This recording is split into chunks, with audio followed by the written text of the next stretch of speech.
Assalamualaikum warahmatullahi wabarakatuh. Bagi tugasan kedua, tajuk yang dipilih oleh kumpulan kami adalah analisis perbandingan tafsir surah An-Nas antara kitab Al-Quranil Azim karya Ibnu Katsir dan kitab Al-Jami' Al-Ahkamul Quran karya Al-Qurtubi.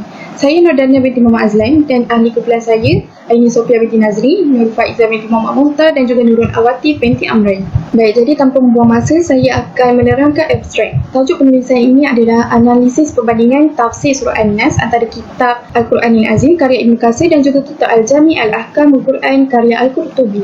Tujuan penulisan ini dibuat adalah yang pertama untuk mengenali kitab Al-Quranil Azim karya Ibnu Katsir dan juga kitab Al-Jami' Al-Ahkamul Quran karya Al-Qurtubi. Yang keduanya untuk menganalisis penafsiran surah An-Nas pada dua kitab tafsir ini.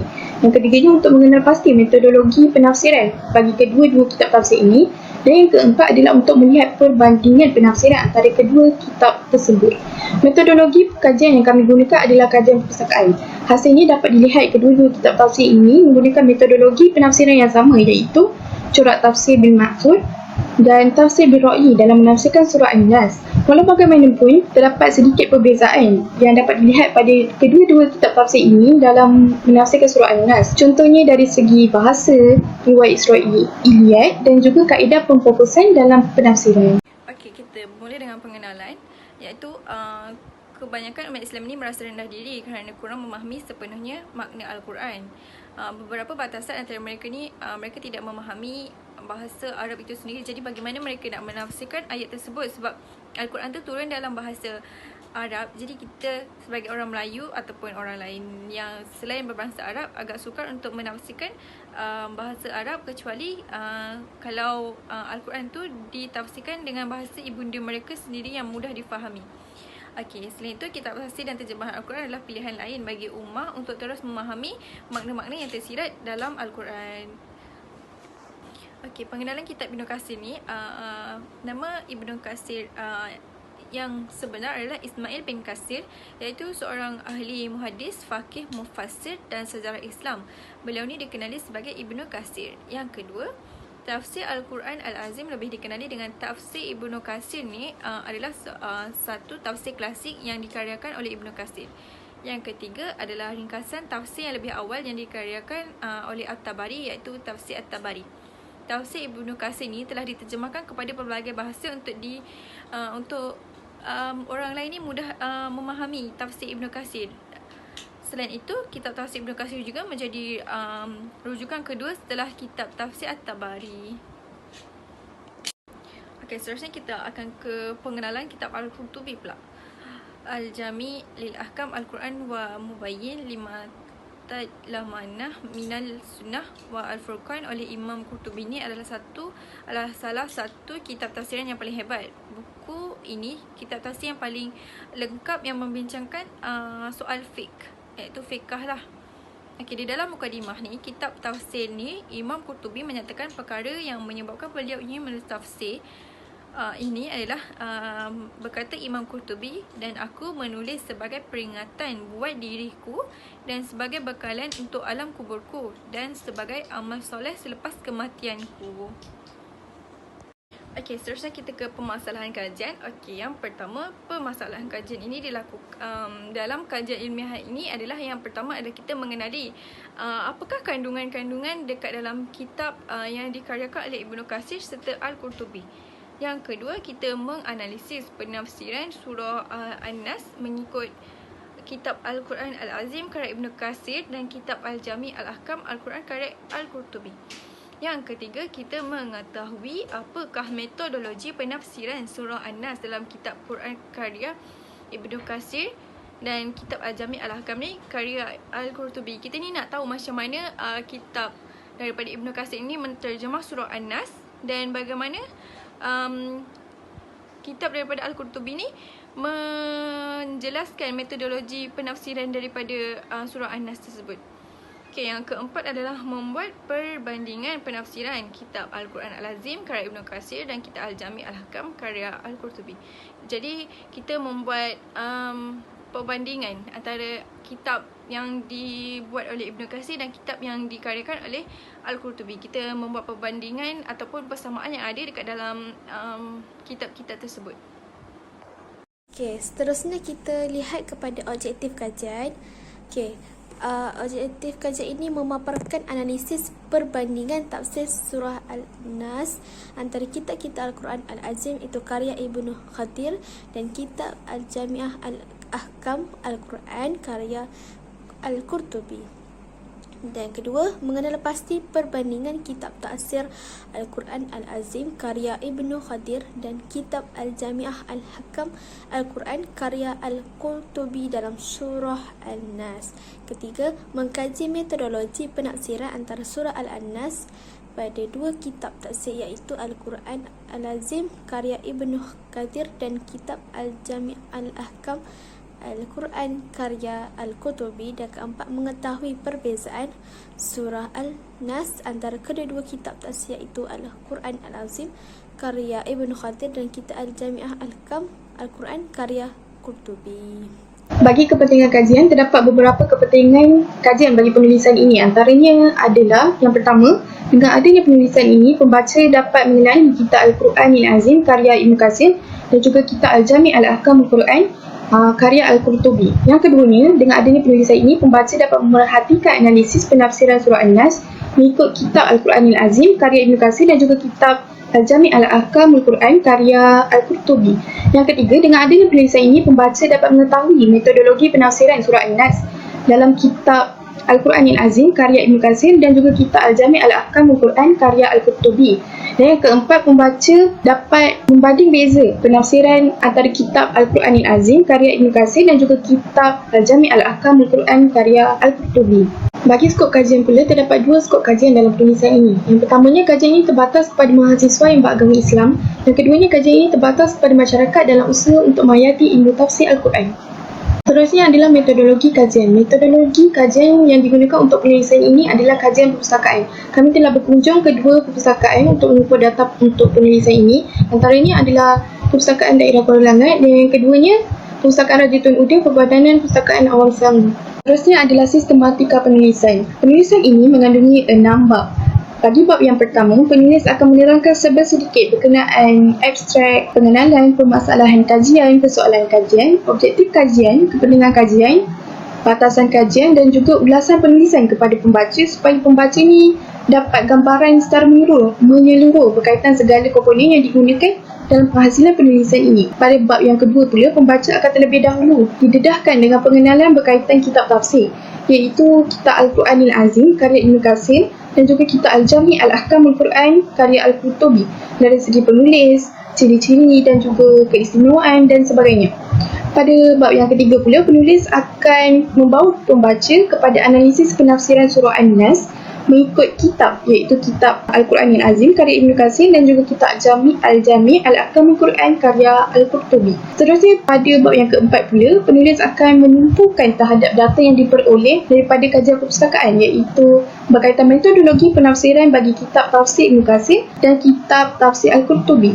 Pada bab yang kelima, penulis akan menyatakan perbandingan penafsiran antara kedua kitab tafsir ini iaitu kitab Al-Quran Al-Azim dan juga kitab Al-Jami' Al-Ahkam Al-Quran karya Al-Qurtubi ini. Pada bab yang keenam iaitu bab terakhir dalam penulisan ini, penulis akan membuat rumusan hasil daripada kajian yang diperoleh di perpustakaan kepada pembaca. Baik, seterusnya kita masuk kepada bab 2 iaitu pengenalan tafsir. Okey, yang pertama adalah tafsir kitab Al-Quran Al-Azim karya Ibnu Kathir. Okey, Ibnu Kathir merupakan ulama yang juga dikenali dengan nama Abu Al-Fida. Okey, beliau juga sering disebutkan dengan nama Imad ad-Din Ismail bin Umar Ibnu Kathir Al-Quraisy Al-Dimashqi. Ibnu Kathir merupakan seorang ulama yang mahir dalam pelbagai bidang agama dalam abad ke-8 Hijrah dan bidang yang ditekuninya ialah Al-Quran. Gaya penulisan Ibnu Kathir ni adalah sahih, tepat dan lurus kerana penafsirannya berasaskan kepada Al-Quran dengan Al-Quran, penafsiran dengan Al-Quran dengan Al-Hadis, penafsiran Al-Quran dengan pendapat sahabat Nabi Muhammad SAW dan penafsiran Al-Quran dengan pendapat para ulama di kalangan sahabat Nabi Muhammad SAW. Keistimewaan tafsir Ibnu Kathir ni iaitu pertama, bukan hanya tafsir asari saja iaitu bermaksud yang menghimpun riwayat serta khabar, tetapi beliau juga menghimpun rujukan yang lain. Beliau menghimpunkan ayat-ayat yang lebih kurang dengan menjelaskan rahsia dalam keserasiannya, penggunaan lafaz, penggunaan uslub serta keagungan makna. Beliau menghimpun hadis dan khabar baik itu melalui perkataan sahabat dan tabi'in. Beliau mengemukakan sanad serta rantai rawi dan matannya mengikut dasar ilmu jarh wa ta'dil. Beliau menyelaraskan suatu riwayat dengan nakli yang sahih dan akal yang sihat serta menolak riwayat yang mungkar serta riwayat yang dusta. Okey, seterusnya adalah Kitab Al-Jami' Al-Ahkam Al-Quran karya Al-Qurtubi. Nama lengkap penulis adalah Abu Abdullah Muhammad bin Ahmad bin Abi Bakr bin Farh Al-Anshari Al-Khazraji Al-Qurtubi Al-Andalusi. Okey, nama asli kitab ini adalah Al-Jami' lil Ahkamil Quran wal Mubin lima tadammanahu min as-sunnah wa ahkami al-furqan. Kitab ini merangkumi seluruh maknanya serta menjelaskan sesuatu yang sulit untuk difahami dengan pendapat ulama salaf dan khalaf.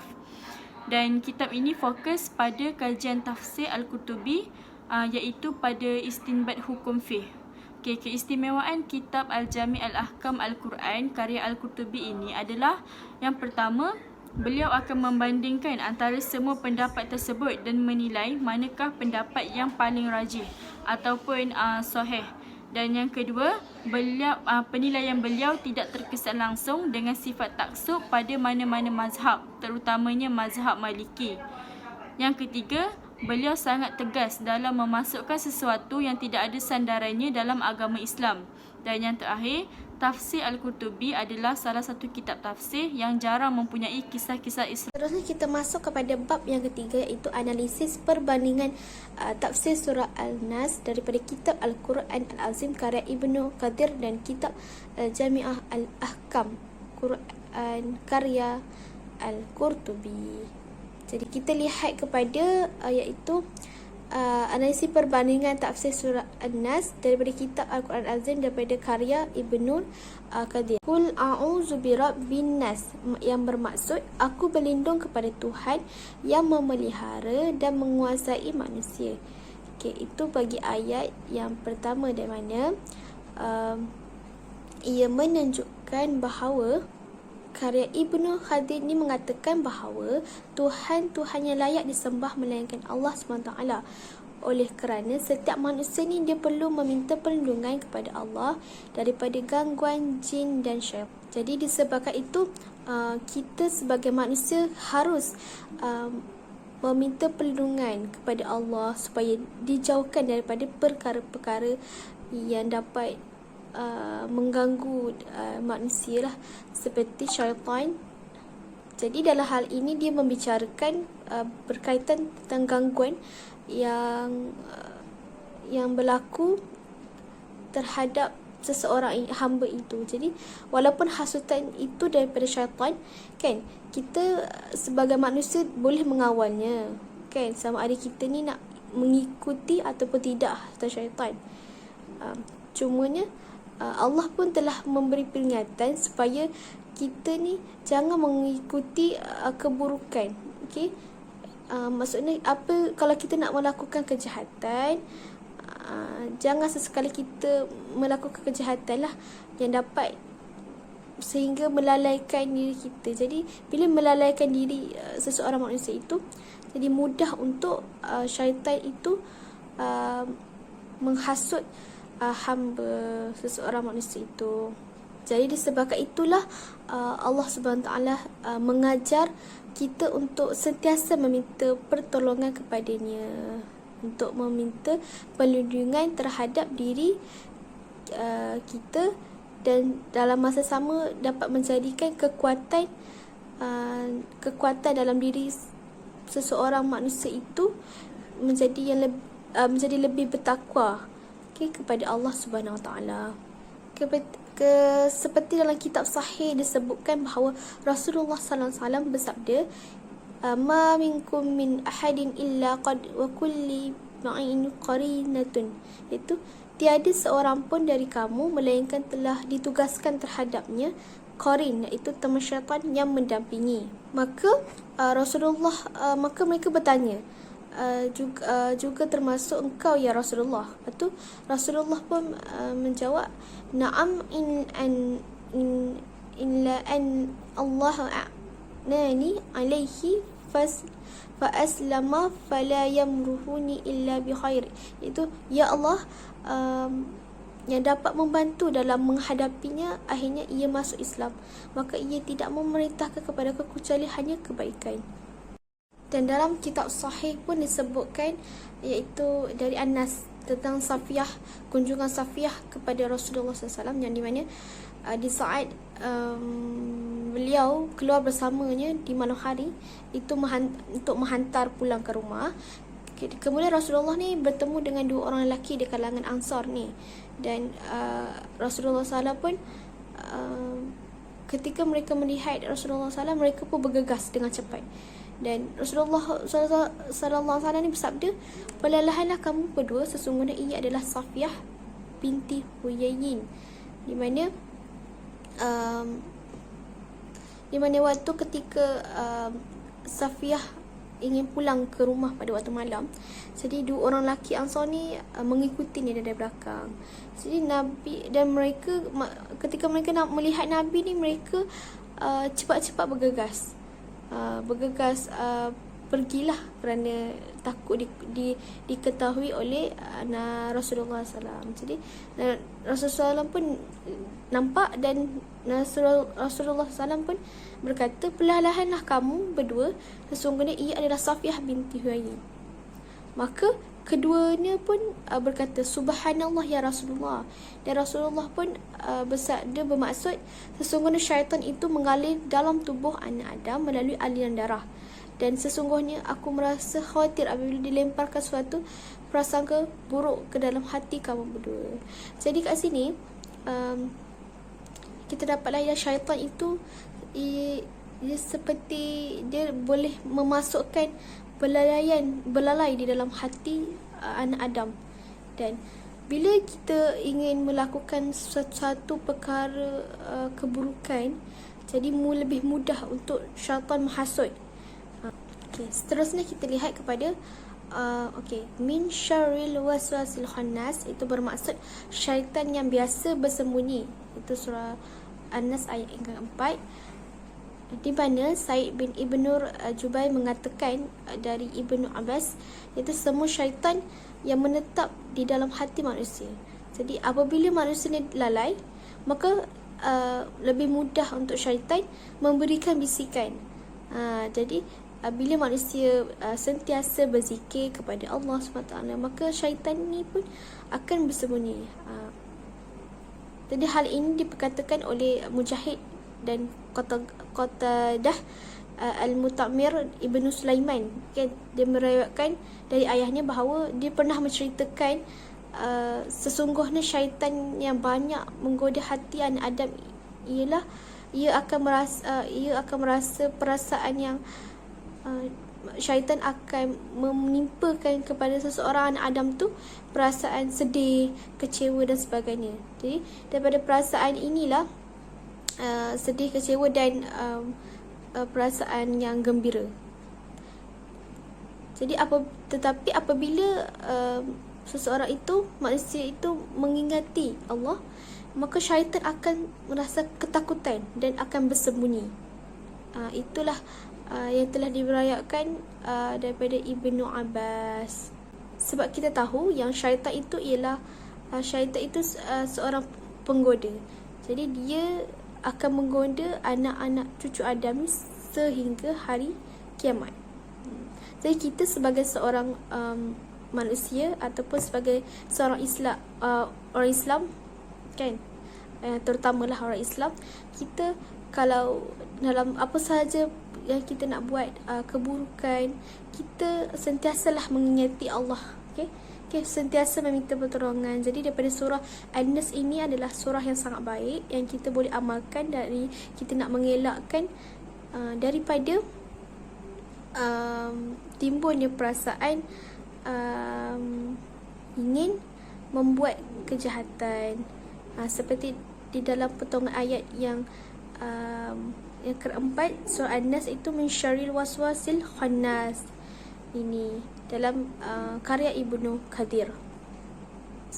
Okey, jadi seterusnya allazi yuwaswisu fi sudurin nas, yang bermaksud yang membisikkan kejahatan ke dalam dada manusia. Jadi makna ini dia khusus menyangkut kepada anak Adam ni lah. Ditujukan oleh makna lahir ayat ni. Okey, makna daripada ayat yang kelima ini, dia menyangkut paut dengan anak Adam, iaitu sebagaimana yang ditunjukkan oleh makna lahiriah ayat tadi tu. Dia lebih menyeluruh dari menyangkut kepada Bani Adam dan jin. Jadi apa pendapat yang mengenai ini ialah, iaitu dia bermaksud sini, iaitu makhluk jin. Makhluk jin ni termasuk ke dalam pengertian lafaz An-Nas secara keseluruhannya. Jadi Ibnu Hajar ni mengatakan bahawa ada kalanya digunakan lafaz rijalun, iaitu minal jin, yang bermaksud lelaki dari kalangan jin, ditujukan terhadap mereka. Maka tidak heranlah apabila jin ni dikatakan dengan istilah An-Nas, iaitu di dalam dada manusia. Okey, seterusnya kita lihat minal jinnati wan nas, yang bermaksud dari golongan jin dan manusia.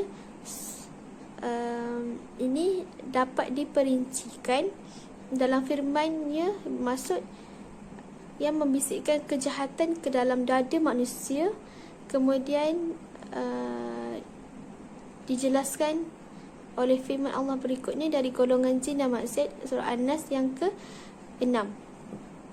Jadi hal ini dapat menguatkan lagi kedua-dua ayat ni, ayat yang kelima dan ke-6 ini, di mana dalam tafsir Ibnu Khadir dia memberi maksud bahawa bisikan dan godaan ini terhadap manusia, iaitu dari kalangan syaitan manusia dan syaitan jin. Jadi apa itu syaitan jin dan syaitan manusia itu? Kita lihat dalam firman-Nya yang bermaksud, dan demikianlah kami jadikan bagi tiap-tiap itu musuh, iaitu syaitan dari jenis manusia dan dari jenis jin. Sebahagian mereka membisikkan kepada sebahagian yang lain perkataan-perkataan yang indah-indah untuk menipu dayakan manusia. Jadi seperti contoh yang kita fahamlah, apa itu menipu daya. Kita tahu syaitan ini ialah seorang penggoda, betul.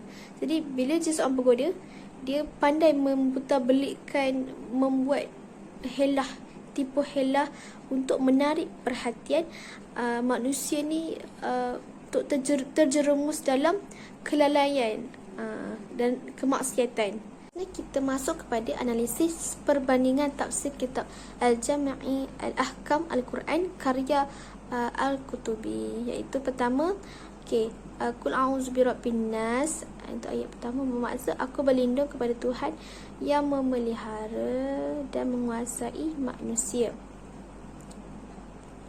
Kita tahu manusia ni berlindung kepada Allah Subhanahu Taala dalam mengatur segala urusan, namun terdapat perselisihan faham bahawa ada yang beranggapan bahawa manusia ni lebih mulia oleh kerana mereka ni menganggap segala perkara hasil daripada usaha mereka sendiri. Jadi kita tahu Allah Subhanahu Taala yang Esa, hanya satu yang layak disembah, tiada Tuhan selainnya. Jadi darjat kita sebagai seorang manusia tidak boleh menandingi darjatnya Allah Subhanahu Taala. Disebabkan apa? Disebabkan kita sebagai manusia berhak meminta perlindungan kepada Allah. Jadi kita tahulah Allah SWT yang maha kuat, yang lebih berkuasa daripada manusia. Jadi segala rezeki, segala apa permasalahan yang berlaku dalam hidup kita, semua kita harus meminta perlindungan kepada Allah SWT, supaya kita dapat menjadi seorang manusia yang bertakwa kepada Allah SWT. Seterusnya kita lihat malikin nas ilahin nas. iaitu raja manusia dan sembahan manusia. Iaitu bermaksud di antara mereka ada yang menjadi raja-raja. Tapi namun Allah SWT adalah raja yang sebenarnya, raja segala penghulu semesta alam ni. Jadi ayat ini diturunkan kerana di antara mereka ni ada yang menyembah Tuhan selainnya. Oleh sebab itu Allah mengingatkan kepada mereka bahawa Allah ialah Tuhan yang Maha Esa yang patut disembah. Jadi manusia berhak untuk meminta perlindungan, tetapi bukan kepada raja-raja dan penguasaan jenis mereka sendiri, seperti macam Kristian ataupun agama selain daripada agama Islam, kan? Mereka meminta perlindungan atau pertolongan kepada Tuhan mereka. Jadi kat sini Allah menekankan bahawa yang layak disembah hanyalah kepada Allah Subhanahu Wa Taala. Dan turut dalam ayat yang seterusnya juga ialah min syarri waswasil khannas, iaitu dari kejahatan bisikan syaitan yang biasa bersembunyi. Dekat sini bermaksud apa yang dia katakan itu dari kejahatan yang suka membisikkan, itu zul waswas.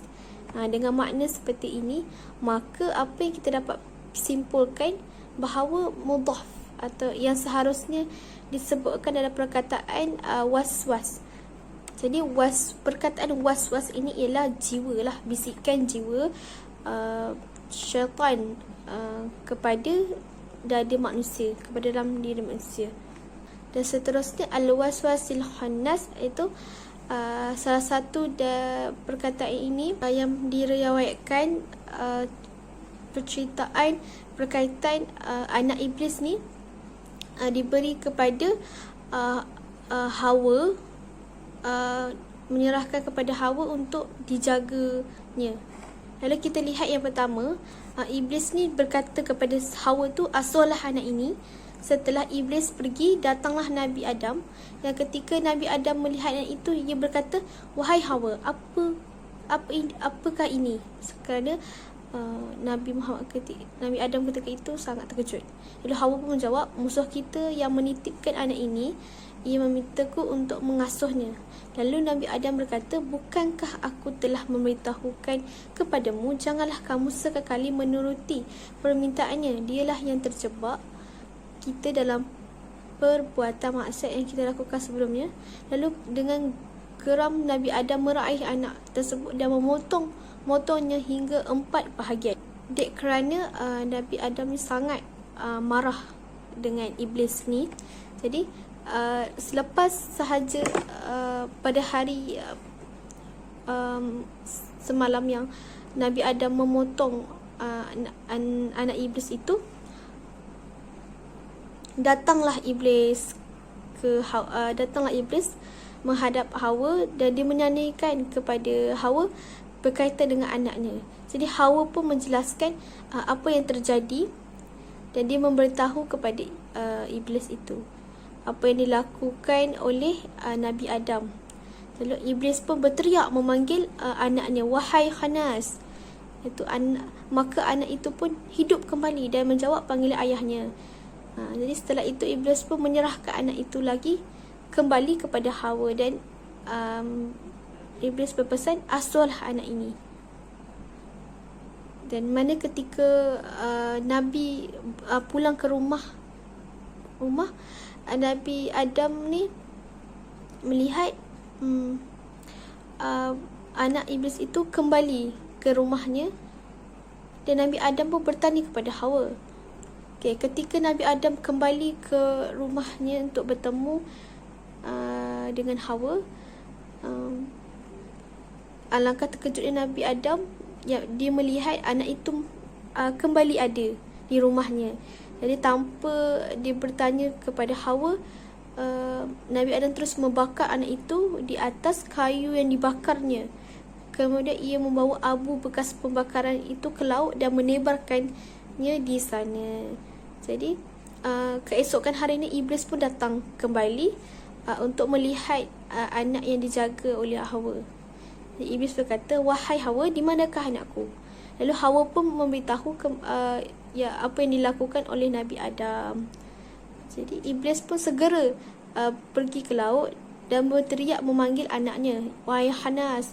Maka anak dia pun hidup kembali dan menjawab panggilan ayahnya. Jadi dan Iblis pun menyerahkan kembali anak itu kepada Hawa, dan Iblis memberitahu, "Asuhlah anakku ini," dengan nada yang lebih keras. Dan bila mana Nabi Adam melihat anak itu kembali semula ke rumahnya, Nabi Adam pun menyembelih dan memanggang anak itu. Lalu Nabi Adam pun meminta si Hawa ni untuk menemaninya untuk memakan panggangan anak iblis itu sebut. Jadi pada keesokan hari ini pun Iblis pun datang kembali dan nak melihat anaknya. Namun anaknya tidak ada di rumah itu, kan? Dan Hawa pun menceritakan kepada Iblis apa yang terjadi. Dan lalu Iblis pun berteriaklah memanggil nama anaknya, "Wahai Hanas."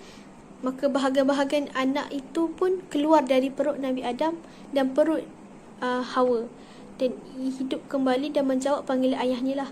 Jadi anak Iblis tu dia berkata, "Biarkanlah aku di sini, di dalam perut Nabi Adam dan Hawa ini." Lalu Iblis pun mengizinkan. Dia berkata, "Kalau memang itu yang kamu inginkan, maka itulah tempat tinggalmu dari sekarang, iaitu di dalam dada Adam dan semua keturunannya." Jadi Hanas ini pun dia menetap di hati anak-anak Adam untuk mempengaruhi mereka selama mereka lalai. Namun apabila mereka berzikir kepada Allah, maka ia akan bersembunyi. Jadi disebabkan daripada kisah itulah, daripada kisah Nabi Adam dan Hawa tadi, selepas dia memakan memakan anak iblis tadi, kan? Jadi kita boleh simpulkan kat sini sebenarnya disebabkan itulah syaitan ni mudah untuk menetap di jiwa manusia, kan? Untuk melalaikan kita membuat perkara yang mungkar. Jadi dalam sebuah hadis riwayat menyebutkan sesungguhnya jadi dalam sebuah riwayat dari Anas menyebut bahawa Nabi sallallahu alaihi wasallam bersabda, sesungguhnya syaitan ni meletakkan hidungnya di dalam jiwa anak cucu Adam. Apabila mereka mengingati Allah, maka ia akan merunduk. Namun apabila ia lupa kepada Allah, Iblis akan menggenggam jiwa manusia ini dan membisikkannya. Lalu beberapa ulama yang lainnya berpendapat bahawa kata Hanas ini bermakna kerana syaitan itu akan kembali ke dalam hati seseorang hamba yang lalai dalam mengingati Allah SWT. Seperti yang diriwayatkan oleh Ibnu Abbas, Ibnu Jabir, bahawa akibat dari bisikan Hanas itu terdapatnya terjadi dua bentuk. Yang pertama, membuat seorang ni berpaling daripada hidayah, dan yang kedua, membuat seseorang ni dipenuhi dengan rasa keraguan. Seterusnya ialah alladhi yuwaswisu fi sudurin nas, itu pada ayat yang kelima, yang mana yang membisikkan kejahatan ke dalam dada manusia. Sesungguhnya kita tahu syaitan itu yang membentuk, dan syaitan itu tak berada dalam aliran darah manusia, di setiap urat-urat manusia. Di situlah tempat dia menjadi tempat kediaman syaitan ini, yang duduk di hati setiap manusia. Dan Syar bin Aus pun meriwayatkan dari Abu Salabat al-Husni, yang berkata, "Aku pernah meminta kepada Allah untuk memperlihatkan kepadaku bentuk syaitan dan tempat tinggalnya di dalam diri manusia. Ternyata permintaanku dikabulkan." Dan apabila dia melihat kembali kedua tangannya dan kedua kakinya di seluruh tubuhnya. Hanya hidungnya lebih mirip dengan hidung anjing. Jadi manusia ni ditempati oleh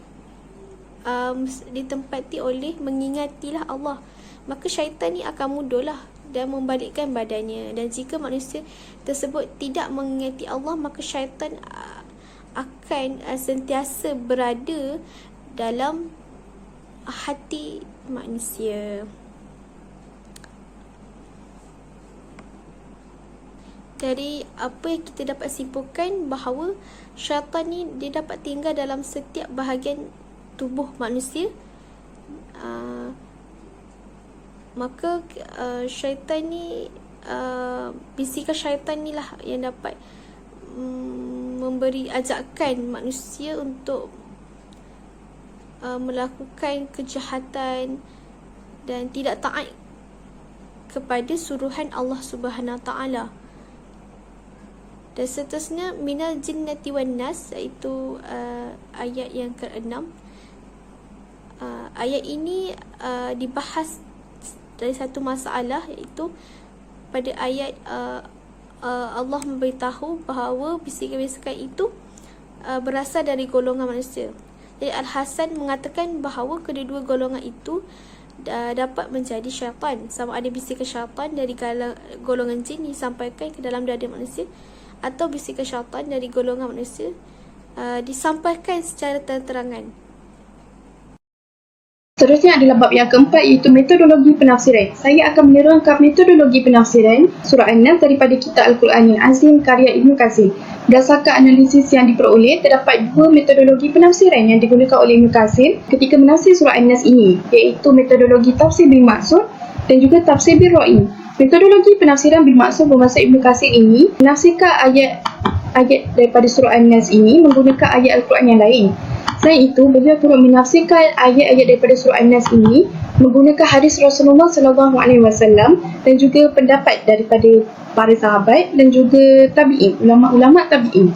Beliau juga turut menggunakan kaedah tafsir bil ra'i, iaitu dengan menggunakan ijtihad atau pendapat beliau dan memberi hujah-hujah serta dalil yang kukuh untuk menyokong pendapat beliau ketika menafsirkan surah An-Nas ini. Bagi penafsiran ayat Al-Quran dengan ayat Al-Quran yang lain, beliau telah menafsirkan potongan ayat yang ke-6 dalam surah An-Nas ini, iaitu A'udzubillahi minasyaitonirrajim minal jinnati wan nas. Surahul Azim, yang bermaksud dari golongan jin dan manusia. Potongan ayat ini telah ditafsirkan oleh beliau dengan ayat Al-Quran yang lain, iaitu surah Al-An'am ayat 112 yang bermaksud, dan demikian akan menjadikan bagi setiap itu musuh, iaitu syaitan-syaitan dari jenis manusia dan dari jenis jin. Sebahagian daripada mereka membisikkan kepada sebahagian yang lain perkataan-perkataan yang indah untuk menipu manusia. Selain itu, beliau turut menafsirkan ayat Al-Quran dalam surah An-Nas ini dengan menggunakan hadis Rasulullah SAW. Terdapat 4 ayat yang ditafsirkan menggunakan kaedah ini, iaitu ayat 1, 2, 3 dan 6. Sebagai contoh, ketika beliau ingin menafsirkan ayat 1 hingga 3 dalam surah An-Nas, iaitu A'udzubillahi minasyaitonirrajim, Bismillahirrahmanirrahim, Qul a'udzu birabbin nas, malikin nas, ilahin nas. Sadaqallahul azim.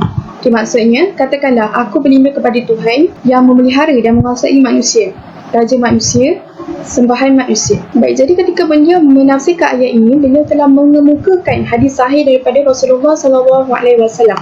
Antaranya adalah seperti berikut.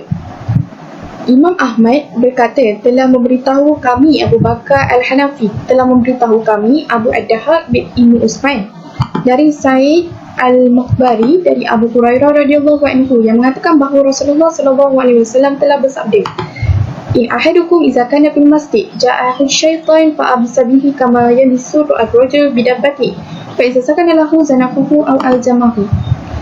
Maksudnya memang ketika salah seorang daripada kamu berada di masjid, syaitan datang dan dia diikat olehnya sebagai orang yang mengikat binatang di dalam kenderaannya, dan jika dia diam tidak mengingati Allah, maka syaitan itu bertukar untuk mengikat dan menahannya. Seterusnya yang ketiga, Ibnu Katsir turut menggunakan kaedah menafsirkan ayat Al-Quran dengan pendapat sahabat ketika menafsirkan surah An-Nas ini. Antara ayat dalam surah An-Nas yang ditafsirkan menggunakan pendapat sahabat adalah ayat ketiga dan keempat. Contohnya ketika menafsirkan ayat keempat dalam surah An-Nas, A'udzubillahi minasyaitonirrajim, min syarril waswasil khannas. Surah Al-Azim. Maksudnya dari kejahatan bisikan syaitan yang biasa disembunyikan. Baik, jadi untuk ayat ini, Ibnu Katsir telah menukilkan pendapat seorang sahabat iaitu Ibnu Abbas berkenaan makna ayat tersebut. Jadi Ibnu Abbas telah menyatakan bahawa syaitan itu ada di hati anak-anak Adam. Oleh itu, apabila dia melupakan dan mengabaikan Allah, syaitan akan menggodanya, dan ketika dia mengingati Allah, maka syaitan itu akan bersembunyi. Yang keempat, beliau turut menafsirkan surah An-Nas ini dengan menggunakan pendapat ulama tabi'in. Antara contoh ayat dalam surah An-Nas ni yang ditafsirkan menggunakan pendapat ulama tabi'in adalah ayat keempat.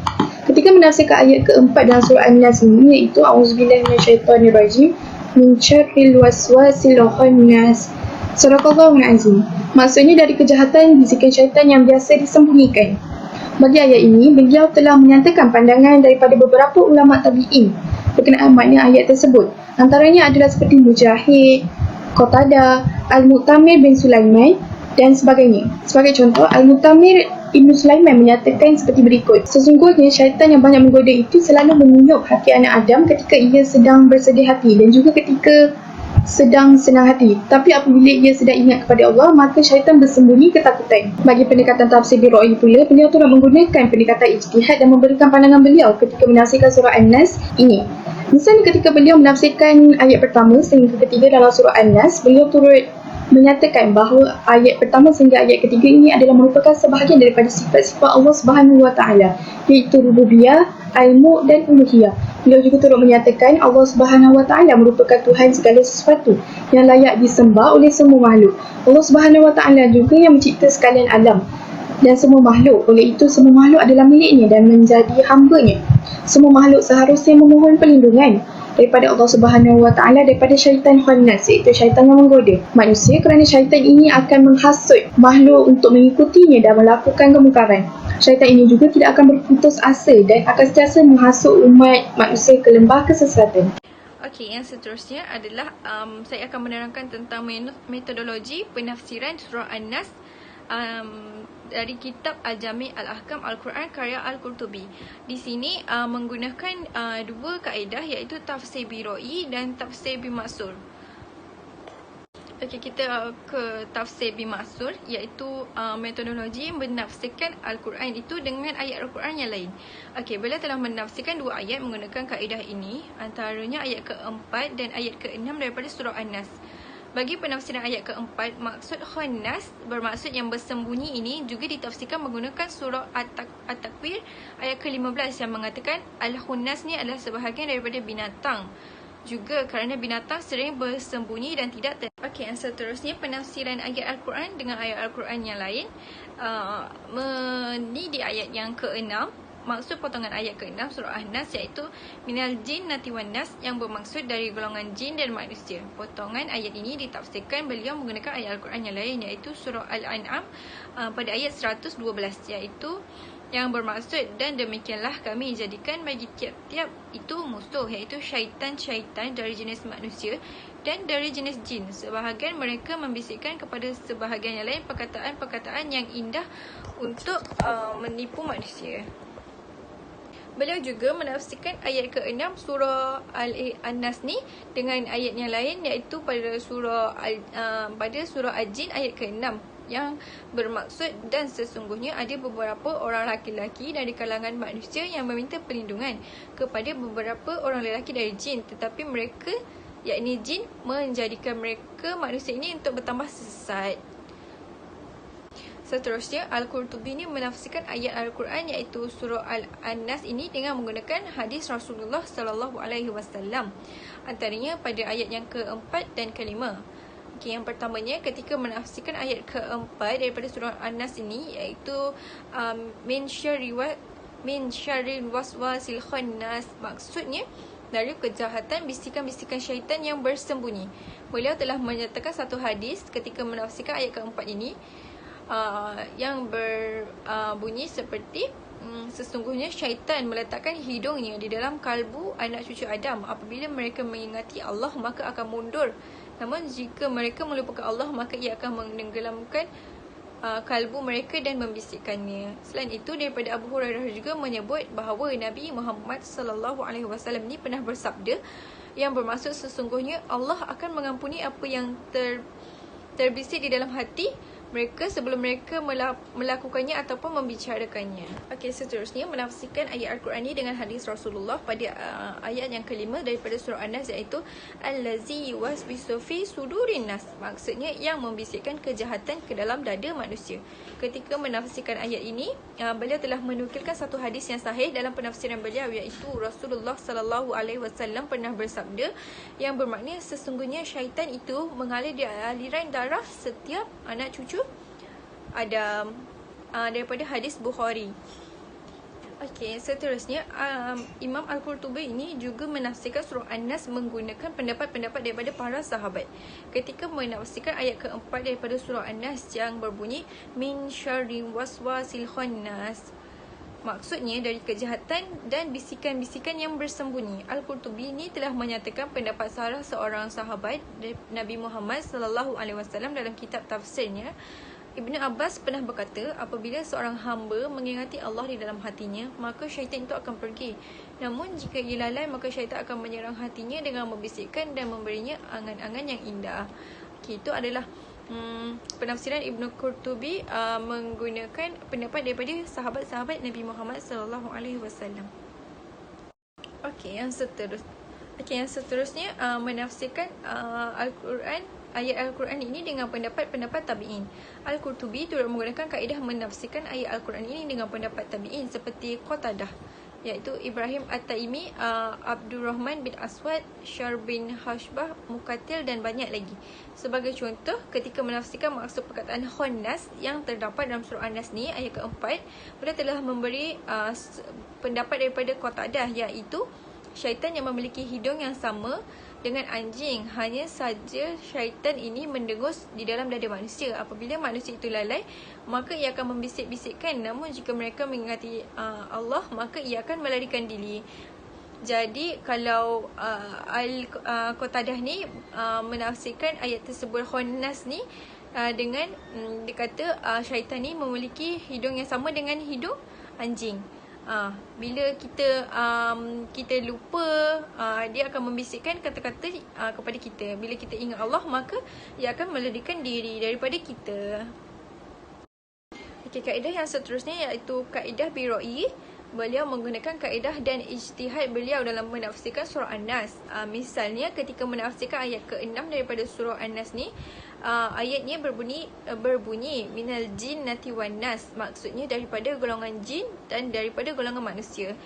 Ketika menafsirkan ayat ini, beliau menyatakan pendapat beliau sendiri berkenaan makna ayat tersebut. Beliau menyatakan bahawa bisikan-bisikan itu juga dapat berasal daripada golongan manusia. Setelah itu baru Al-Qurtubi ni meneruskan dengan memberikan dalil-dalil yang menyokong pendapat daripada beliau. Seterusnya adalah bab yang kelima, iaitu perbandingan penafsiran kitab Al-Quran Al-Azim karya Ibnu Katsir dan juga kitab Al-Jami' Al-Ahkam Al-Quran karya Al-Qurtubi. Berdasarkan analisis yang dijalankan, terdapat persamaan dari segi metodologi penafsiran antara kitab Al-Quran Al-Azim karya Ibnu Katsir dan juga kitab Al-Jami' Al-Ahkam Al-Quran karya Al-Qurtubi, iaitu kedua-dua kitab tafsir ini menggunakan penafsiran secara bil maksud dan bil ra'i dalam menafsirkan surah An-Nas ini. Walau bagaimanapun, terdapat sedikit perbezaan antara kedua kitab tafsir ini.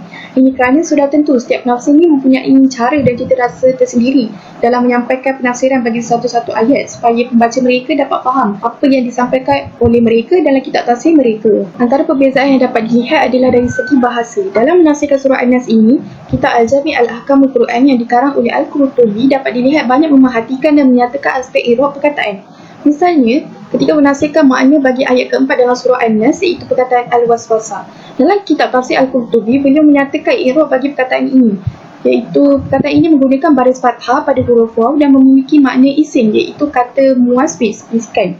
Namun demikian, di dalam kitab Al-Quran Al-Azim karya Ibnu Katsir, beliau tidak menyatakan sebarang i'rab bagi mana-mana perkataan yang terdapat dalam surah An-Nas. Selain itu adalah dari segi kisah Israiliyat. Kisah Israiliyat ini merupakan kisah atau cerita yang diriwayatkan dan diambil oleh para mufassir terdahulu untuk melakukan penafsiran dalam kitab-kitab tafsir mereka. Kisah Israiliyat ini juga merupakan antara kaedah mufassir terdahulu untuk menafsirkan ayat Al-Quran dalam kitab tafsir mereka. Kisah ini diambil daripada bangsa Israel, sama ada yang beragama Yahudi ataupun Nasrani. Jadi terdapat 3 status bagi kisah Israiliyat ini. Antaranya yang pertama adalah status berita yang diakui kebenarannya dan diterima dalam Islam kerana berita tersebut tak bercanggah dengan dalil Al-Quran dan As-Sunnah. Yang keduanya adalah status berita yang tak diterima oleh Islam kerana ianya jelas bercanggah dengan dalil dalam Al-Quran dan As-Sunnah. Manakala yang ketiga pula adalah berita yang tak dibenarkan dan tak juga didustakan dalam Islam. Dan statusnya adalah pertengahan atau tawakuf kerana riwayat tersebut boleh jadi benar dan boleh juga jadi tak benar atau cerita rekaan sahaja. Namun sebagai umat Islam, kita perlu ingat bahawa kisah yang boleh diterima dan dipercayai adalah kisah yang tak bercanggah dengan dalil dalam Al-Quran dan As-Sunnah sahaja. Dalam kitab Al-Jami' Al-Ahkam Al-Quran yang dikarang oleh Al-Qurtubi, beliau ada menyatakan satu riwayat Israiliyat yang diambil daripada At-Tirmidzi, Al-Hakim dalam kitab Nawadir Al-Usul dari Wahab bin Munafi ketika menafsirkan makna ayat keempat dalam surah An-Nas. Dalam kisah itu diceritakan bahawa Al-Waswasil Khannas adalah nama salah seorang anak syaitan yang dibawa oleh syaitan kepada Hawa dan syaitan telah menyuruh Hawa untuk menjaganya. Namun demikian, pada perakhiran penceritaan tu beliau Imam Al-Qurtubi telah menjelaskan bahawa beliau tak pasti sejauh mana kebenaran cerita tersebut. Berbeza dengan kitab Al-Quranil Azim karya Ibnu Katsir, ketika menafsirkan ayat dalam surah An-Nas ini, beliau tidak menyatakan sebarang kisah Israiliyat dalam penafsiran. Penafsiran dalam surah An-Nas ini tertumpu kepada dalil daripada Al-Quran, hadis, pendapat sahabat dan tabi'in sahaja. Seterusnya adalah berkenaan kaedah pemfokusan penafsiran. Dalam kitab Al-Jami' Al-Ahkam Al-Quran karya Al-Qurtubi, semasa beliau menafsirkan ayat-ayat dalam surah An-Nas ini, beliau akan menyatakan terlebih dahulu secara jelas berkenaan fokus utama bagi ayat yang akan ditafsirkan dalam surah An-Nas ini, supaya pembaca mempunyai gambaran yang lebih spesifik berkenaan fokus utama bagi setiap ayat dalam surah An-Nas ini. Sebagai contoh, ketika menafsirkan ayat ke-6 dalam surah An-Nas, A'udzubillahi minasyaitonirrajim, minal jinnati wan nas. Surahul Azim. Maksudnya dari golongan jin dan manusia. Baik, jadi untuk ayat tersebut, beliau terus menyatakan fokus utama ayat tersebut adalah untuk membicarakan satu masalah saja, iaitu dalam ayat ini Allah Subhanahu Wa Taala memberitahu bahawa bisikan juga boleh datang dari kumpulan manusia. Kemudian barulah Al-Qurtubi ini akan memberikan dalil-dalil bagi menyokong pernyataan yang dinyatakan. Beza dengan kitab Al-Quranil Azim karya Ibnu Katsir, ketika beliau menafsirkan ayat dalam surah An-Nas, terdapat sebahagian ayat yang fokus utama bagi ayat tersebut dinyatakan secara terang sebelum beliau menyatakan dalil bagi menjelaskan penafsiran setiap ayat dalam surah An-Nas. Manakala terdapat juga sebahagian ayat dalam surah An-Nas ini yang fokus utamanya disampaikan dalam bentuk persoalan kepada pembaca, supaya pembaca dapat memerhati dan menilai sendiri dalil-dalil yang diberikan oleh beliau. Misalnya ketika beliau menafsirkan ayat kelima dalam surah An-Nas, iaitu A'udzubillahi minasyaitonirrajim, allazi waswisu fi sudurin nas. Surahul Azim. Maksudnya, yang membisikkan kejahatan ke dalam dada manusia. Bagi ayat ini, beliau telah memberikan fokus utama bagi penafsiran ayat ini dalam bentuk persoalan, iaitu beliau berkata, apakah makna ayat ini khusus mengangkut Bani Adam sahaja sebagaimana yang ditunjukkan makna lahiriah ayat atau lebih luas dan menyeluruh daripada itu meliputi Bani Adam dan Bani Jin. Kemudian barulah beliau menyatakan dalil-dalil yang bersesuaian bagi menyokong penafsiran ayat tersebut. Okey, akhir sekali iaitu penutup. Kesimpulannya, perbandingan ini merupakan suatu pendedahan kepada kita untuk mengetahui dengan lebih mendalam tentang metodologi, cara dan pendekatan ataupun kaedah yang digunakan oleh kedua-dua tokoh tafsir dalam menafsirkan surah An-Nas. Hasil kajian ini telah menjelaskan secara terperinci tentang penafsiran surah An-Nas mengikut kepada dua kitab, iaitu tafsir kitab Al-Jami' Al-Ahkam Al-Quran karya Al-Qurtubi dan juga tafsir kitab Al-Quran Al-Azim karya Ibnu Katsir. Seterusnya, bertujuan untuk menerapkan rasa ingin tahu dengan lebih tentang penafsiran surah-surah dalam Al-Quran. Seperti yang kita ketahui juga, kitab tafsir ini sangat bermanfaat bagi khazanah keilmuan Al-Quran. Ianya akan menjadi rujukan kepada manusia sehinggalah ke hari ini.